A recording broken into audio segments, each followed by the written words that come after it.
मध्य प्रदेश की 2 सीटों पर उपचुनाव हुए।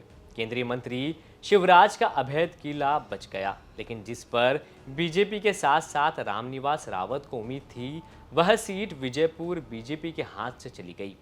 मंत्री जी ने हार स्वीकारी और वन मंत्री पद से इस्तीफा भी दे दिया, लेकिन बुधनी में शिवराज के केंद्रीय मंत्री बनने से नुकसान तो बीजेपी को हुआ, और वो नुकसान है लीड घटना, क्योंकि इस सीट पर 2023 विधानसभा चुनाव में शिवराज सिंह चौहान 1,04,974 वोटों से जीते थे। अब शिवराज के केंद्रीय मंत्री बनने के बाद इस सीट पर रमाकांत भार्गव को उतारा गया, तो जीत का अंतर 91,073 वोट से घटकर 13,901 पर आ गया। मतलब ये तो साफ है कि बुधनी में शिवराज सिंह चौहान की पकड़ कमजोर केंद्र में जाने के बाद हो गई। शिवराज के केंद्र में जाने से उम्मीद तो यह भी जताई जा रही थी कि शिवराज सिंह चौहान के बुधनी में किए गए विकास को देखते हुए अगर पार्टी किसी भी प्रत्याशी को बुधनी के चुनावी रण में उतारती है तो बीजेपी यहां से क्लीन स्वीप कर जाएगी। सियासी हलकों में तो चर्चा ये भी होने लगी है कि लीड घटने का नुकसान रमाकांत भार्गव को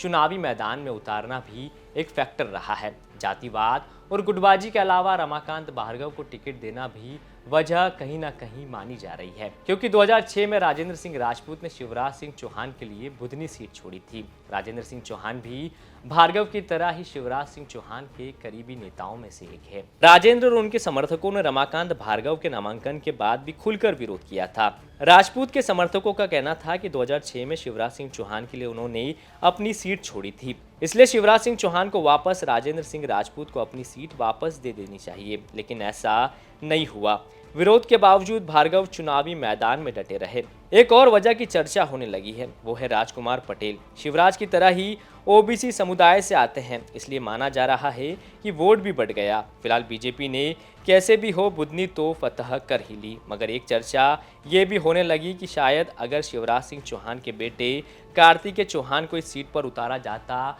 तो कहीं ना कहीं बीजेपी क्लीन स्वीप कर जाती। मध्य प्रदेश से जुड़ी तमाम खबरों के लिए आप देखते रहे एमपी तक।